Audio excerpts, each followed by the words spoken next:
initial reaction to hearing the news this morning? Oh, I mean, unbelievable. Unbelievable week, but pure joy. How about that, Ben? Pure joy hearing the news about Scott Drew staying in Waco. Unexpected, probably, because when you look at it from the outside and you weren't, someone who's followed and admired Scott Drew, you see it from the outside and you're thinking everything's pointing to him taking the job at Kentucky. And so I think a lot of the college basketball world was shocked this morning to see that he was staying at Baylor. And for us as Baylor fans, it was incredibly, incredibly good news. I think it's the second biggest day in Baylor men's basketball history. April 1st, 2021, winning the national championship. Second being April 11th, 2024, when Scott Drew turned down arguably the biggest job in college basketball to come stay with us. To talk about the long-term ramifications of this, Scott Drew, 53 years old, Kentucky, like you mentioned, one of the best, maybe the best job in the country, turns it down now. I'm thinking down the road, all these big jobs, as much as they want a good coach, they want someone who's going to be there for a while. Scott Drew's only going to get a little bit older. If now's not the right time, is there ever going to be a right time for him to get a job worthy enough for him leaving Baylor? And in essence, do you think this basically makes him a lifer for the Bears? I think this does mean that Scott Drew is going to be at Baylor forever.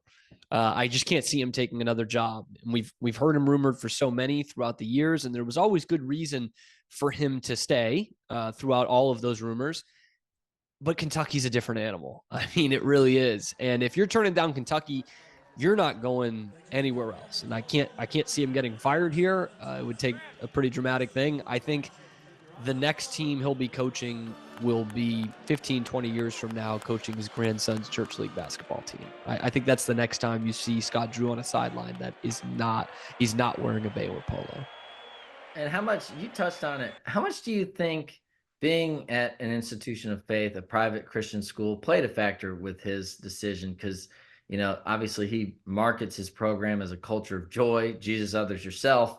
If you're at a public school, not that you can't, do a prayer with your team or whatever, keep it in house, but you can't really, I don't think, publicly as embrace that part of really his identity. How big of a factor do you think that was?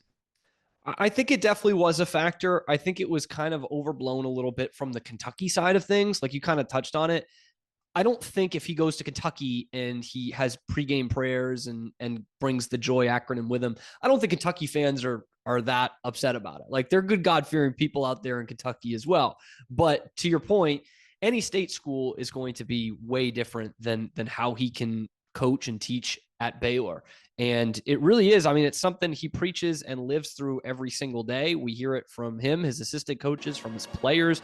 Everyone in that program is bought into kind of the higher calling, not just basketball.